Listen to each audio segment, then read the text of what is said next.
Good evening, everyone. I hope you're all staying safe and are well. Tonight, we're joined from the other side of the world, live by Dr. Kassi Klein.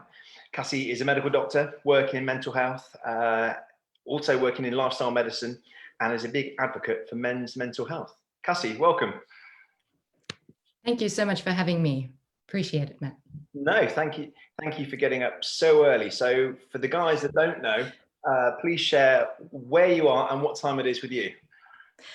So I live on the Sunshine Coast in Australia. That's about an hour north of Brisbane. And it's just coming to 5:45 in the morning. So it's an early start for me. You've got it bright and early for us, and we do appreciate it. Thank you. So as I said, so you are a medical doctor with an interest in mental health. So if you just go back a few years, and you're studying across the whole spectrum of medicine. At what point during your career did mental health raise a flag for you and make you want to explore it more?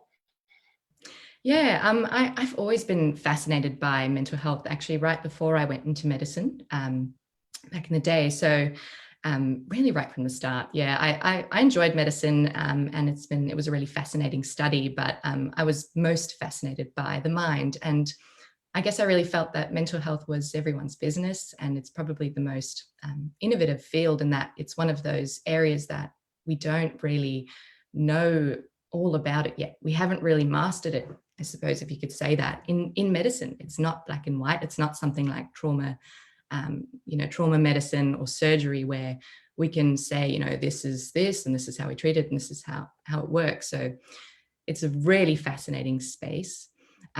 There is still a huge amount of stigma around mental health, not only in the communities and how we speak about it, but even within medicine. And there's a huge amount of research going into that space now because we can, it's so relevant. And it's only now that the government's really looking at it properly and putting resources in place. So it's been a really fascinating area to look into. So yeah, quite soon after my residency, I went onto the psychiatry training. And so I work as a psychiatry registrar mostly in the acute mental health departments all across Australia. I only do that part-time. I also work as a lifestyle medicine physician. That's not a job in and of itself. That's sort of integrated into what I do most of the time. At some point, that'll be its own specialty, but not as of yet. That was more out of my own interest and how it relates to mental health.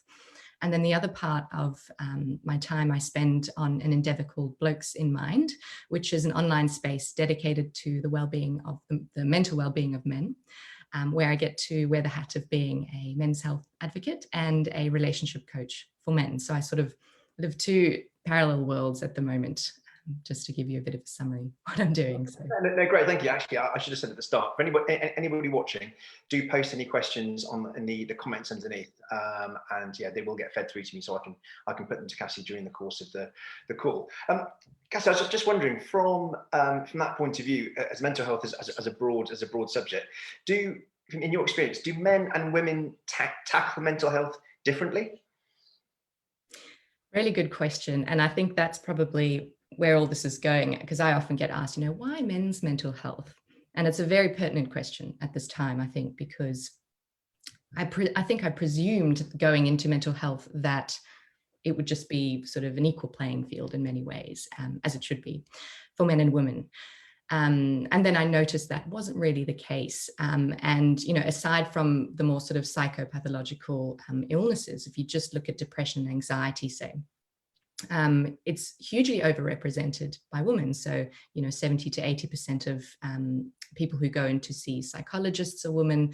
And even in the mental health departments, when you look at diagnoses, are mostly women. And yet, especially here in Australia, but also worldwide, when you look at things like suicide rates, when you look at incarceration rates, when we look at substance use issues, so many things are male dominated. And my impression through this was, well, actually, I think males are really underrepresented. So what is this elephant in the room, And so that's really where I started thinking about it and looking into it. And even just working with men in the acute mental health departments, it was different. You know, a lot of our services are women-centric. We have a lot out there for women. Even if you just look at how mental health is sort of advertised and services that are available, even if you just look at sort of abuse centers, you know, mostly for females, and men also get abused. So I could sense this kind of the struggle and this difficulty that was quite unique to males in mental health, and it's just not really talked about. And we can go down the path of, you know, there's a big stigma around mental health in and of itself, but the stigma for males is phenomenally higher, much, much higher. You know, there's a different kind of model that's been passed down for men in terms of perhaps the need to be invulnerable or not show any weaknesses, and not, you know, to have to be sort of the emotional rock, and these different messages, which I think are still very much prominent in all of our communities. And that's a community thing, which was so interesting, because a lot of our services, you know, especially I guess for men's mental health, are crisis level supports, you know, in terms of suicide prevention and that, which is fantastic, and we need that. But there's really not much in terms of the prevention side, you know, of stopping, of helping men stay well and stopping them from hitting rock bottom. And the solution seems to be, well, you know, if we struggle to open up, or if men struggle to open up, then the solution is, well, just open up.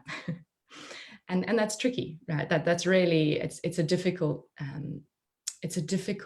I guess, pathway to navigate for men. So that's where I really got interested and wanted to go and look at the community approaches that we're looking at, and sort of start asking questions of how can we make things better for men? How can we make how can we start providing services that really serve men, not just what we think, you know, might be helpful, but really start asking questions. And a huge part of that is going to be changing the conversation around it, is going to be, you know, bringing it up and talking about it and making it okay for men.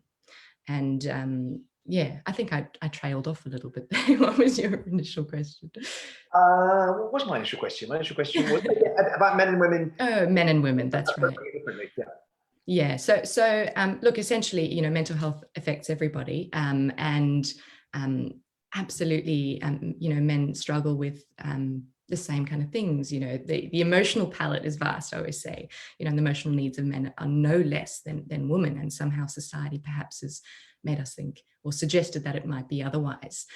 But I think the biggest disparity really has been around the availability of services for men, and the opportunity for men to really speak up and you know, find help, and in a safe space, in a space where, you know, they feel that they can open up, and there's not going to be any consequences to that. So that's probably the biggest thing. I was just wondering whether, I know you're obviously based in Australia, but whether your experience of mental health from guys across the, you know, in different areas of the world. I was just wondering whether other lifestyle factors, such as, you know, obviously where you are, you get lots of sunshine. Yes. Technically, you have got an outdoors lifestyle. Those things which can be perceived to be positive impacts on men's health and lifestyle. Are those key factors in the broader sense? Yeah, absolutely. So the reason I went into lifestyle medicine really was around this, because the research that's going into how our lifestyle activities and the things that we do and the things we're exposed to in our environment impact our mental health. And lifestyle medicine is a little bit different to, say, complementary medicines or functional medicine in that it's still sort of a branch of the more traditional medical space, and it's all evidence-based. So they look at the most recent research and see what comes up. And it absolutely makes a difference. There's actually a phenomenal amount of research coming out. And one of my frustrations is that for things to change in the medical space, it takes a long time. So even though the research might be sort of advancing really quickly, for us to actually make changes in how we deal with mental health, how we set up our services, and the support that we give takes a really long time. So it's very frustrating, but absolutely. So things like movement, things like getting your sunshine, getting outdoors, being in nature, there's really good evidence behind all of that now. And we have the classic, over summer, moods go up, and over winter, generally we go into hibernation. The lack of the sunlight, the lack of vitamin D can impact your moods. Absolutely. Being more indoors versus being more outdoors. Even things like seeing greenery, seeing the outdoors, seeing the elements. There's amazing evidence out there now just for that. And that's one of the things that people don't even realize. Go out for a walk in your mind, think, yeah, sure, just go and see nature, and we can all sort of nod our heads, but it absolutely impacts our moods, reduces our stress levels. Going out and seeing greenery creates the same kind of brain waves as though you're going into a meditation. So it really is, it creates mindfulness, it improves your mood, and just being outdoors with the fresh air and the sunlight and the movement, all of that impacts your mood. So if you're in an area where the climate's really good, there's lots of people outdoors, there's sunlight, you can maybe do outdoor activities with a bunch of people. During that time, you've just got more cards on your side than someone who has to make that effort to do that. Yeah, we touched on before we started the call that obviously where we are currently under lockdown, we take, you made a good point about going for a walk. It's something that I guess we've taken for granted. The fact that we're now limited on the amount of exercise we can do. We can only go out essentially for an hour at a time.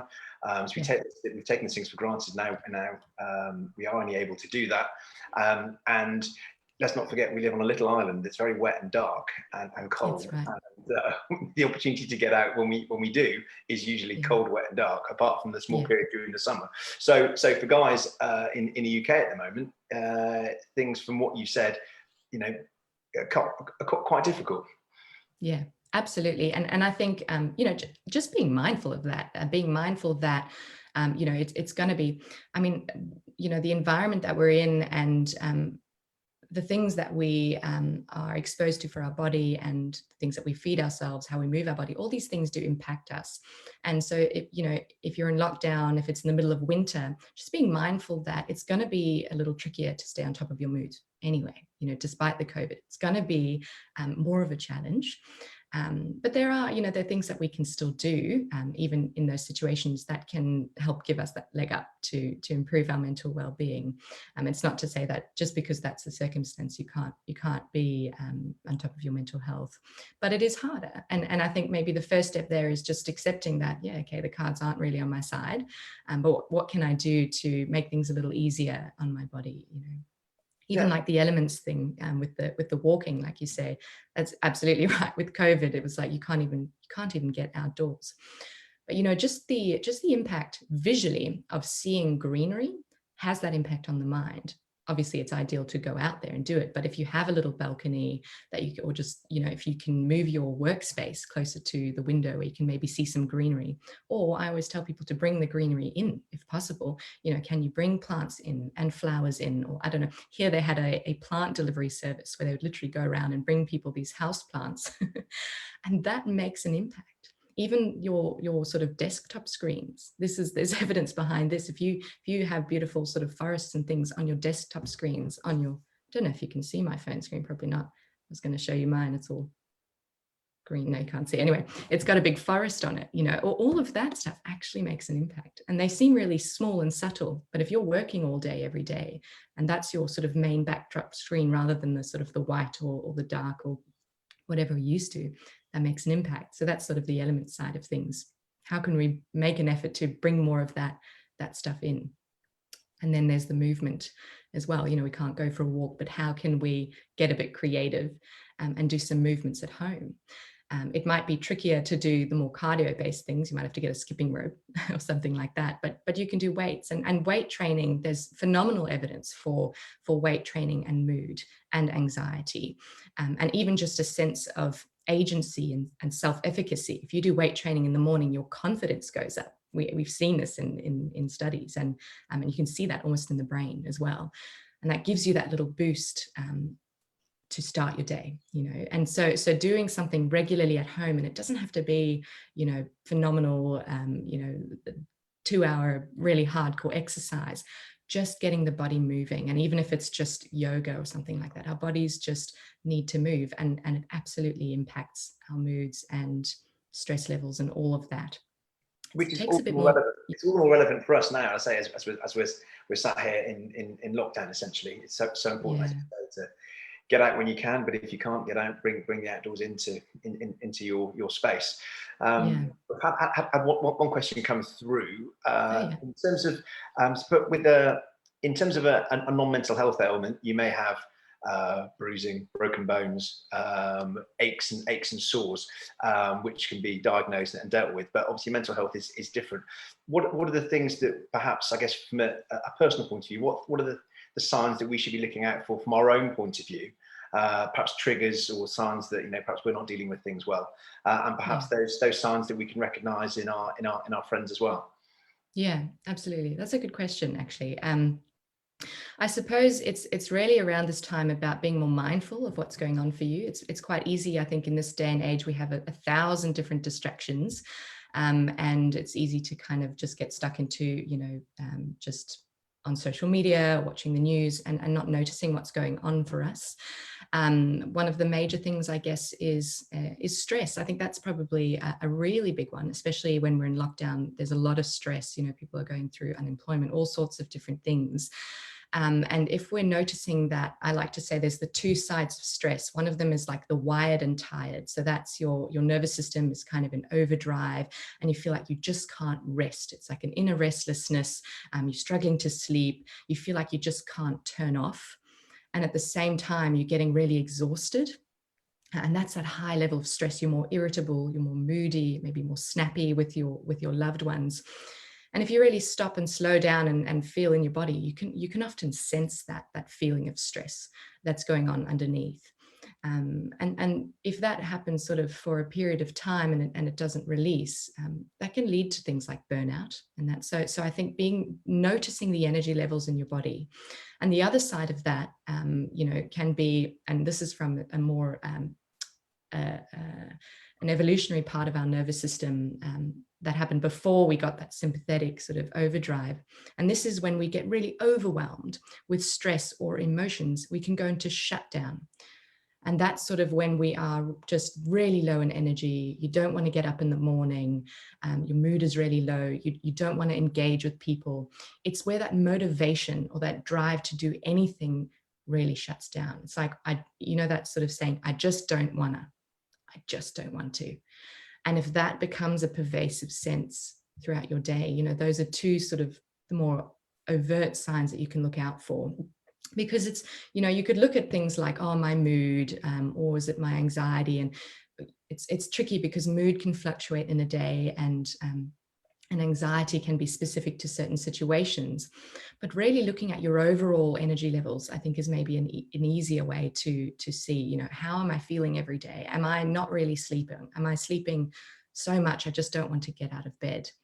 And then if, looking at your friends and family, if you're noticing any changes in your interaction, if you're a really social person and you're noticing that you just don't want to talk to your friends, you just don't want to engage. And when you're engaging, there's that distance, there's that, I'm not getting anything out of this anymore. I'm feeling really distant. And one of those sort of more relational signs is the sense of isolation and the sense of loneliness, even when you're speaking with people. And that's also really quite a prominent sign to look out for. And you can notice that with your friends as well. If they're someone who you talk to every week or every 2 weeks, and they're usually quite lively, but that communication sort of trickles off, or they making a lot of excuses to not talk about things or not talk at all. Those are little warning signs just to be aware of. Because the sort of the opposite of the relational world is that isolation, and that's really, it's so important for mental health, and can be one of the earliest signs, that withdrawal. Yeah, so that's probably. But as you said, I guess the steps of recognizing in oneself that I just don't want to, as you said, I just don't want to get out of bed, just don't want to go for that walk, don't want to go for get up and do whatever I need to be doing. What's the next practical step that we can take after we've recognized it? What can we then do to actually physically get us moving?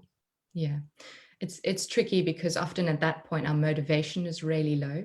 So our energy and our mind sort of says, but everything's an effort, and even reaching out and then, you know, actually taking that step to do something is just that much harder. So it's a tricky point. And I think probably the first step would be reaching out to somebody that you feel quite comfortable with, or where it isn't that much of a big step to maybe just talk to someone about that, whether it's a close family member or you know, or a friend, or even someone, you know, if you don't want that to be in your inner circle, someone online who could maybe give you some advice, like sometimes they have sort of online therapy or that kind of thing, just to reach out. And it can be a really simple conversation. It doesn't have to be launch into, you know, oh, this is what's wrong and I need, you know, it can just be like, I'm struggling at the moment. This is what I'm struggling with. And, you know, should I see someone? Is this normal? You know, is this something that I should make changes for? And just starting that conversation going, because that's reaching out that one arm, that's creating that one bridge of connection to help you move forward. Whereas trying to push through all of that on your own can be really, really challenging because your motivation's on the downhill. So you kind of need that reach out, just to have someone else say, hey, here's the support, you know, here's the little, just the, it's almost like someone's giving you that little bit of motivation to take the next step. And relationally, that's really important. So that's probably the first thing, is just getting that little bit of help, because it's too easy to spiral down when you're on your own. I think that's a big thing. And we know for men, it's really challenging reaching out and asking for help. I completely appreciate that. It can be. And not all of us have that sort of confidant that we feel we can just open up to. So, yeah.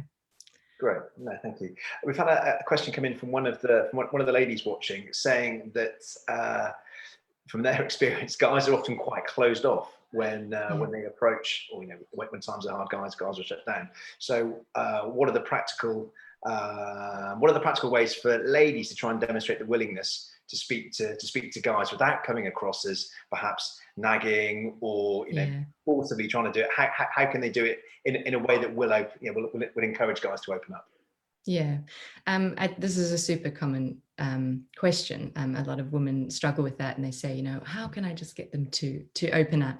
I think the first thing is to recognize that for some men, you know, they've never felt that they were able to open up without there being some kind of maybe consequence. And so, you know, if they've been sort of taught or felt that through their conditioning throughout their life, they weren't able to be perfectly honest with their emotions or show that vulnerability, to suddenly, you know, when things are tough for a man, to suddenly, you know, be like, okay, now put all your cards on the table, is really challenging. And I think for a lot of women, that can be tricky to understand, because it's so, for us, we sort of banter about this stuff all the time. It seems so simple to just put those cards on the table.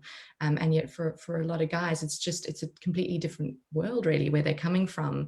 And so having that patience and understanding is really important. And rather than coming from, like you say, that sort of very demanding, so I'm going to sit you down and say, okay, you know, I'm going to drag it out of you, or you have to tell me now what's going on. If we feel that we're being sort of pressured, particularly when we're in that emotional space, we get more defensive, because it can feel quite threatening. So that would sort of probably encourage someone to sort of close up even more, and it would be harder then for them to open up. So it has to be a safe space, you know, and I think that is more sort of, it would be more around opening up the table and saying, look, I'm here to listen. I absolutely won't judge you, and I really just want to support you, but no pressure. You know, whenever you're ready, I want you to know that I'm here for you and that I'm here to support you, but I'm not going to, you know, put this pressure on you to bring it all out. Or and that's a gentler way of saying the space is safe. I'm here to listen, but there's no pressure, and I'm not going to hold it against you.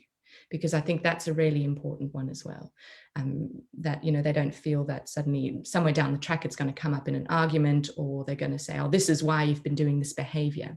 It's really important that that space remains non-judgmental. For some guys, I mean, I work with a lot of men, and for some of them, they'll tell me things and they say, you know, this is the first time I've ever told anyone this. which is extremely humbling. And they really mean it when they say that. It's almost the first time something like that has come out into the world. And sometimes it's a matter of, helping them develop that language or putting things into a more sort of comprehensible way of looking at it. As you can imagine, in our minds, things can grow and really get quite complex. So verbalizing things really helps. And then I can have, I can work in the mental health departments and have women tell me the same thing. This is the first time I'm telling anybody. And what they really mean is, they've told their best friend, their partner, and their mum, but they haven't told the extended circle. So that's sort of the interesting difference. And I think that's where we have to be so much more mindful for men, when they're verbalizing these things. Sometimes it really is, something that they don't talk about ever sometimes. And we have to really respect that and make sure that as women, we are super conscious of how we're responding to that and how we are ready for that information. Because sometimes I've sat with couples where the woman says, I want my partner to open up. And the man opens up and she sort of looks at me like a deer in the headlights, like, what now? What do I do now? I wasn't ready. I sort of wanted him to open up, but I wasn't actually ready for him to open up. So as a woman coming in and just being so conscious of your own reactions and your own responses to make sure that stays, that space remains safe and available for men without judgment. It's really important. Yeah. Cool, thank you. You referred to being mindful just then. I'm just wondering, in terms of a broader mindfulness, in terms of how useful is mindfulness in either prevention, preventing you becoming depressed, but then also if you are tapping into mindfulness, how that can help you come out the other side? So much research. I'm sure you've probably heard it too. I mean, mindfulness and meditation is so important. And I tell all my friends, I tell everybody I meet, just do some meditation, even if it's just 10 minutes a day. It can be anything. There's so many different ways of going about it, even if it's breathing, if it's just noticing your thoughts, if it's noticing your environment. There's many ways to meditate, but I think some people think meditation is could be this kind of woo-woo thing. Oh, I'm just going to sit on the floor and notice my thoughts. But the research behind meditation is really, it's really strong evidence behind it. And an interesting way of looking at it is, and some people aren't really aware of this, is that meditation changes the brain. It actually changes the physical structure of the brain, not just sort of in how we think. And if you do it consistently over a period of time, it impacts a part of the brain called the rumination center, or the default mode network. And this is the part of the brain that worries about the future and thinks about the past. And this part is particularly active when we are depressed or anxious. So anxiety is worrying about the future, and sort of depression is sort of both worrying about the future and looking towards the past and going through all those negative events. And so that's called rumination, or negative rumination. And if that's particularly active when we're depressed or anxious, or even throughout the day when we're having those low periods, it's particularly active at night. As you can imagine, as your head hits the pillow, we go into all of those different thoughts and often keeps us from sleeping. Meditation, regular meditation, actually reduces the activity of this part of the brain. Not just electrically, but it shrinks this part of the brain. And when we look at long-term meditators, their rumination center is far less active than people who don't meditate regularly, which means that you're less likely to ruminate about the past or get worried about the future, and you're more present. So that's why if you do it regularly, you're more able day to day to remain in the here and now, rather than getting stuck into thought loops of thinking about the past or the future. It's a really, really powerful tool for both depression and anxiety and our overall resilience. So it does build our resilience as well for going into those bouts of depression and anxiety. It's so powerful, and it's so relevant. And I they're starting to integrate it into schools now in Japan. Kids are meditating in that. And I think in the future, really, it's going to be something that we all do. And we all, I don't like saying should, I don't want to ever say should, but I think we should all meditate. It's so powerful.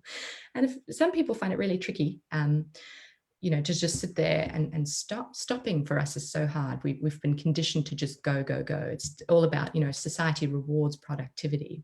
And in this day and age, to actually stop, to slow down and be on your own with your own thoughts, it is such a challenge.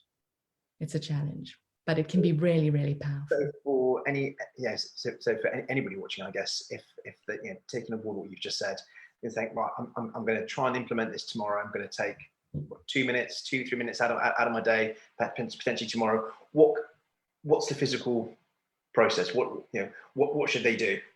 Yeah. So it's really thinking about something that you're going to enjoy, or that's easy enough for you to do it every day. There's no point in saying, I'm going to sit down and go gung-ho with 30 minutes, with some guru online, because you'll probably do it once and not really like it, never do it again. So something that's going to be a part of your routine, that's easy to implement. So if you're a morning person, I'm not, but if you're a morning person, then doing that first thing in the morning can be really powerful. It doesn't have to be in the morning though. If you're someone who prefers to do that in the evening, maybe before sleep, just do it in a time of day where you know that you can do it every day at the same time. So if it's, as you get up, the first thing you do, you have a glass of water and then you meditate. And sticking to that routine is really going to help. And so it doesn't have to be very complicated. Some people try apps, so things like Headspace.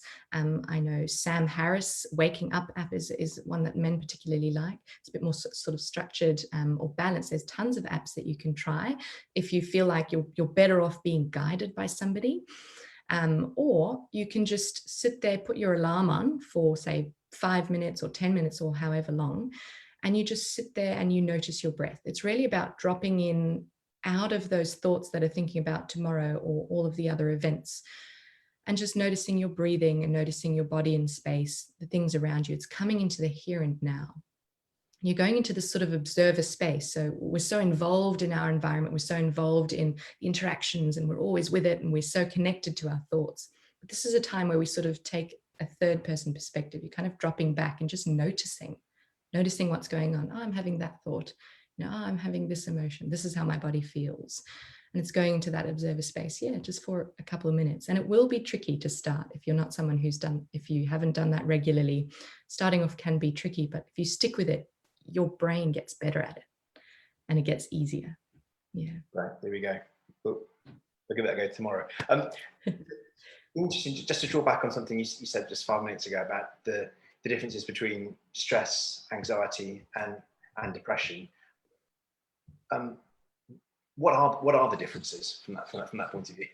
Yeah, it's a tricky one to answer, but I like to say they're all very interlinked. I guess stress is very much more related to the nervous system in a way, although the nervous system is impacted in all of them. But stress is sort of a state. It's a state of that the body goes into when cortisol, is like the stress hormone, goes up.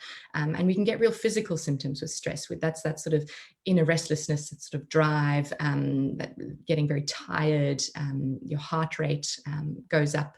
And that's that sort of classic, when I'm feeling stressed, it's a feeling almost in the body, and then our mind can sort of latch onto that. So that stress is more of a physical state, I guess, or a physiological state. And then anxiety and depression are more, if you're going to look at the sort of classic traditional medical model, they're more of a psychological process, if you will, where anxiety is that sort of stress. Well, I'm going to say stress, I can't use the word stress, but anxiety is about sort of ruminating about, the worries of tomorrow. I'm really anxious about all the things that could go wrong, and all of the negative possibilities, and your body sort of really retracts to that, because everything can seem threatening. It's almost as though stress is more like if you're living in a tribe and you're running out of food, and things are getting really grim, and you're getting in trouble, your stress levels go up. So your increased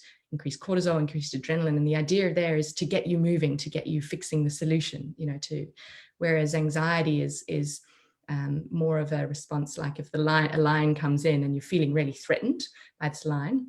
And it's that process, it's that threat response that kind of goes a little bit out of hand, especially in the modern day world. It's actually quite tricky to stay on top of our anxiety because of all the stimuli. So it's almost like we always have a threat around, like there's always a lion kind of behind us, and everything appears threatening. And it's that amygdala part of the brain that's getting overactivated. And then depression is kind of the opposite, although it can be related to all of these states can be related to each other. But depression is more of the sort of the shutdown. You know, it's the mood goes really low, the energy goes really low, your concentration goes down, you know, your self-esteem goes down. The things you used to enjoy aren't enjoyable anymore. Your diet goes up or down. So that's sort of the more depressive mood state, and then anxiety is sort of this inner anxiousness about everything, or a lot of things that can be really, and then stress is more a physiological state, like if work is really stressful. And I hope that makes sense. It's a tricky one to delineate, but yeah. No, it does. No, thank you. Yeah, no, it's a tricky question, but I know you made reference to, I said, the past events and the future events, and how you deal with it differently. Yeah. But are the treatments presumably for each of them different as well? Yeah. So for depression, you try and use non-pharmacological measures as a first point of reference. Although I know in the medical model, given I guess time constraints and just how things are at the moment, often you will be offered a medication as a first step. But medications, so antidepressants, are effective for depression, lifestyle-based changes, and your psychological therapy as well. Where the sort of antidepressants are higher up on that rank of effectiveness for depression. Something like anxiety is a little bit different. Although medications can help with that, it's actually far more effective to try out psychological-based therapies and lifestyle-based therapies. So that's things like meditation and exercise and diet. Those are far more effective. And usually we like to try that for about 3 months before we turn to medications for anxiety. Interestingly, for anxiety, we often do use antidepressants. Antidepressants can be used for a number of conditions, but some sort of, you can look at things called anxiolytics, which is sort of, they help dampen down the anxiety, and they sort of calm things down, things like benzodiazepines, but they're only really effective for the short term, and long term that can create issues. So we don't like to prescribe that long term, although some people do end up unfortunately on those long term. But yeah, they are approached quite differently. I think, yeah, psychological therapies are far more effective as a first rank for anxiety, although it can be, for both. But yeah. Great, thank you. I had a question come in asking about vitamin D supplements and whether they can help in any way in terms of a positively mental health way. Yeah, so it's a really good question, and I think in mental health, if you come in with sort of a depression or anxiety, or with your GP, we have to check a number of things, a number of markers, and one of those things is vitamin D levels, and another one is B12 levels. So we know that if you're deficient in either of those, it can contribute to low mood. Particularly, there's not that much evidence for anxiety, but more for depression. And in which case, if your levels in these are low, then absolutely supplementing can make a big difference. That's vitamin D and B12. B12 in our diet is really more the red meats, but you can also take a supplement if you're sort of more plant-based as well. And vitamin D is really sunlight, but also you can take it orally. Some people just don't absorb it very well, and some people don't absorb it from the sun very well. So some people, even though they're out in the sun all day, will have sort of a genetic variability where their vitamin D levels are low anyway. So it's always a good idea to have those checked out. Now, I'm not allowed to give any advice, so it's general information only, but there's pretty good evidence around supplementing for vitamin D and B12, even if your levels are low, because when they measure sort of blood levels, they take sort of the average variability of the population, and it's not really a very indicative of where we should be, if that makes sense. That's sort of the lower range, or we should be about here according to the whole population. But if the whole population is deficient, then that range is going to be a bit lower, if that sort of makes sense. So, I would, if it was myself and I was in a time or in a climate where I wasn't getting much sunlight, I would supplement with vitamin D. I think it can make a difference. But it does always help to check with your GP and just make sure you're not deficient.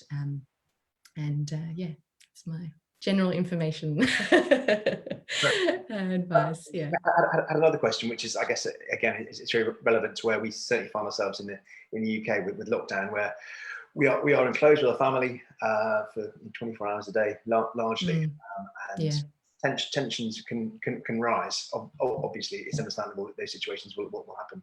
So, what can we do to try and diffuse those situations, or perhaps even try and avoid them before they even reach that point? Yeah, that's another really good question, and it's so relevant, I think. Because sometimes that tension can rise when we don't even realize it, because we're just irritable, you know, we're irritated with having someone in our space all the time, and that inability to kind of get away and get our own time. So I think the first thing is noticing ourselves, because it's very easy to put our attention on how everybody else is irritating us and not sort of taking responsibility for our own behaviors. So, you know, if we're noticing that we're kind of being a bit snappy with everyone, or we're making demands on everybody else, and then they're coming back at us defensively and snappily, just being aware of, you know, how you're treating everybody else as a first step. And then, you know, I think taking, if you are in each other's space a lot, taking a little bit of time out, even if it just means going to your room for a little bit of that time, can help with that. And then the other side of that is just conflict. You know, if you're noticing that conflict is coming up, conflict is a lot about sort of either miscommunication or communicating in a way that isn't helpful.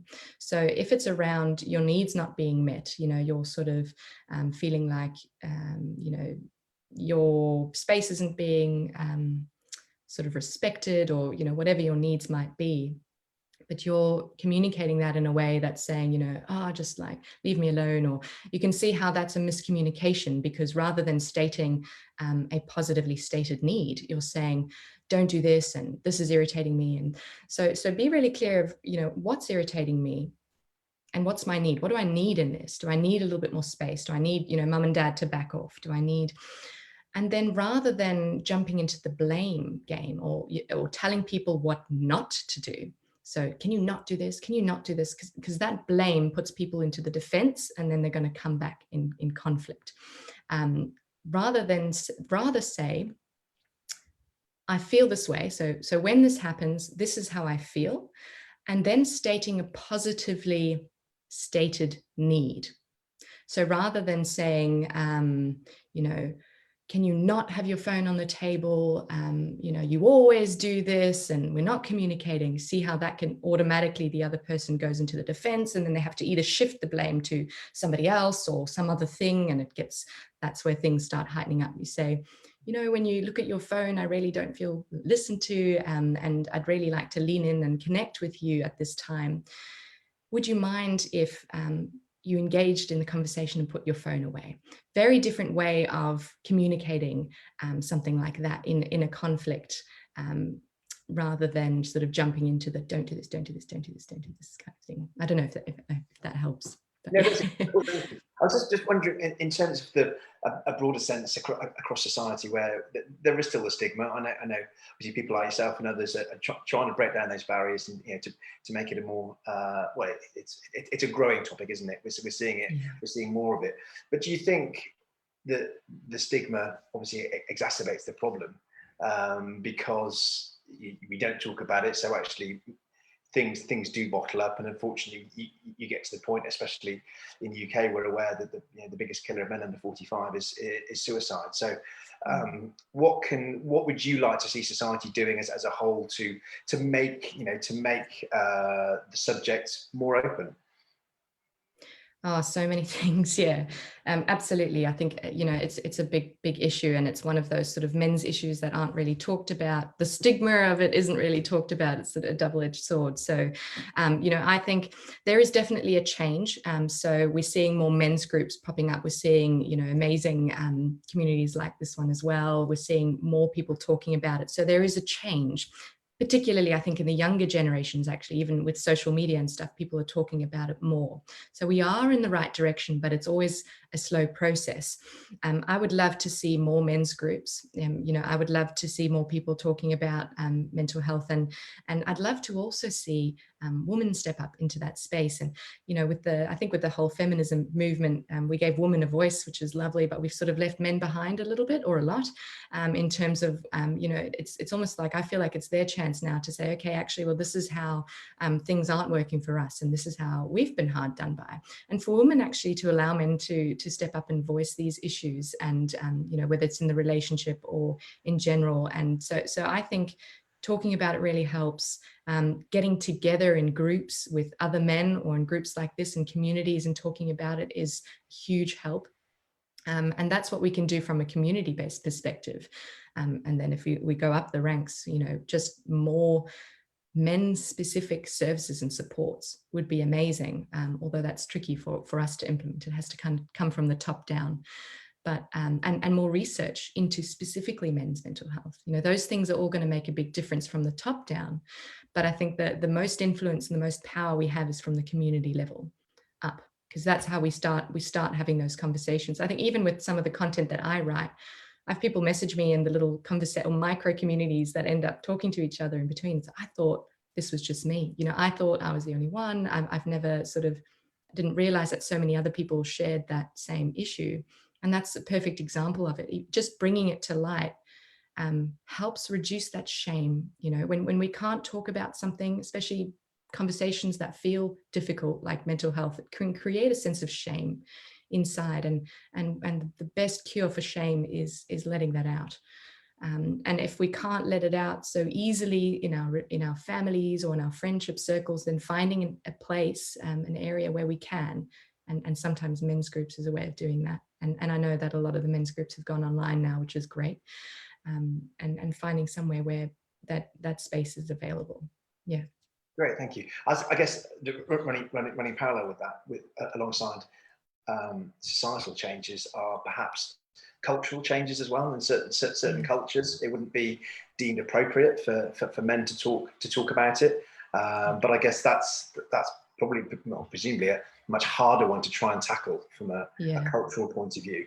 But I guess you would advocate you need those guys to be the leaders and to be strong and to stand out and be that beacon for somebody else. But I guess I say in those specific cultures, it can be quite difficult to step out of the norm.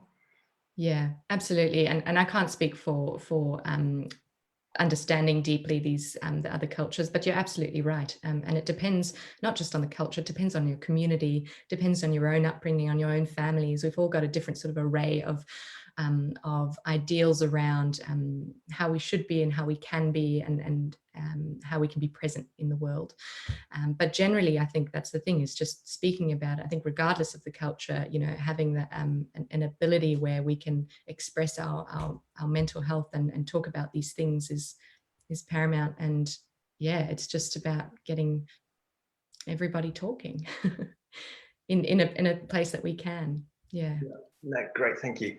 Another question we've had come in. What factors do you find bring the most contentment in people's lives? There seems to be a lot of pressure, self-induced perhaps, that the pursuit of a respectable career, successful life, car on the driveway, are pinnacles for success and happiness. But actually, from your point of view, what are those indicators of contentment? It's a really good question as well, actually. And you're right. So many people will strive towards, career success, and it's always that next platform. It's like, when I get X, Y, Z, then I will be happy. And society feels that as well. Society rewards productivity, it rewards success, it rewards, that sort of industrial output. And so we think, when I get the perfect family, when I get the perfect... We have unprecedented freedom in this modern day, and with that comes unprecedented expectations. And even if we just look at social media, the ideals that are just displayed across that, and just we look at that for hours a day, that's going to impact how we perceive ourselves and the messages that we sort of internalized growing up as well.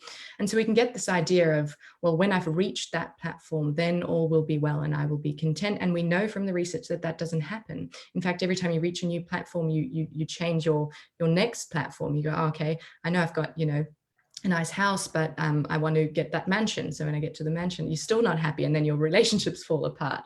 So there's no one thing, I think, that you can say, well, when I get this, then I will be happy. And I think that's where the whole sort of more Buddhist traditions come in and say, well, can you enjoy the journey up? Can we find the things that we can be grateful for in our everyday lives that bring us joy? If we can, obviously it's different if you're in a lot of financial strain or there's a crisis, then obviously that needs to be dealt with. But generally, the contentment comes in the things that we can be grateful for in the here and now.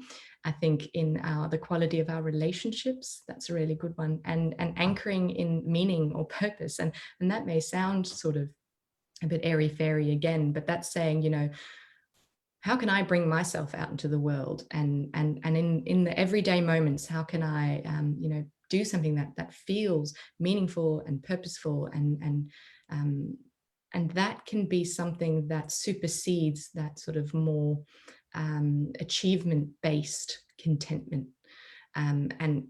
And it's interesting because when we anchor in things like that meaning and purpose, we can have real challenges and difficulties, but our moods sort of persist because we have this greater feeling or purpose that moves us forward.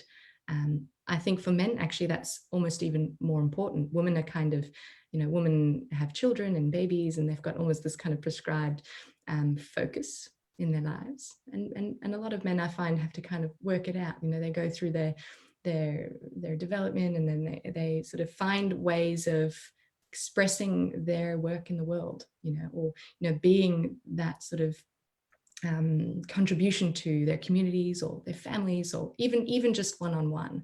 And those are just wonderful things to strive towards and can be really rewarding, and one of the common things that people talk about on their deathbed as well. So yeah. Fantastic, thank you.